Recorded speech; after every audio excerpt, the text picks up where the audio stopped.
Hello hi guys welcome back to my YouTube channel. ఈరోజు కార పొంగల్ మరియు దానికి కాంబినేషన్ చట్నీ చేసుకుందాం, వచ్చేయండి. మీరు కూడా ఇంట్లో ట్రై చేసి ఎలా వచ్చిందో కామెంట్ సెక్షన్లో కామెంట్ చేయండి. నేను ఇక్కడ ఒక గ్లాస్కి ఒక హాఫ్ గ్లాస్ పెసరపప్పు తీసుకున్నా. అలాగే మిరియాలు, పసుపు, ఉప్పు వేసుకొని 3 విజిల్స్ వచ్చే వరకు ఉడకపెట్టుకోండి. అలాగే 3 విజిల్స్ వచ్చేలోపు ఇక్కడ చట్నీ చేసుకొని పోపు పెట్టేసుకుందాం. ఇక్కడ పోపు పెట్టుకునే లోపు రైస్ ఉడికిపోయింది.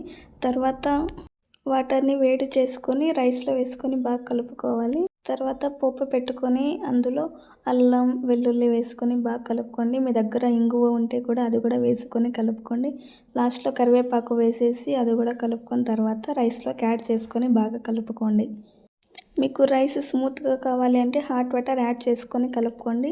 లేకపోతే మీకు రైస్ పొడి పొడిగా కావాలంటే హాట్ వాటర్ ఏం యాడ్ చేసుకోకండి. అలానే ఒక 10 మినిట్స్ హై ఫ్లేమ్లో కలుపుతూనే ఉండండి. కలిపిన తర్వాత మనకు టేస్టీ పొంగల్ రెడీ అవుతుంది. మీకు ఇలాంటి కుకింగ్ వీడియోస్ కావాలంటే నా ఛానల్ని సబ్స్క్రైబ్ చేసుకోండి.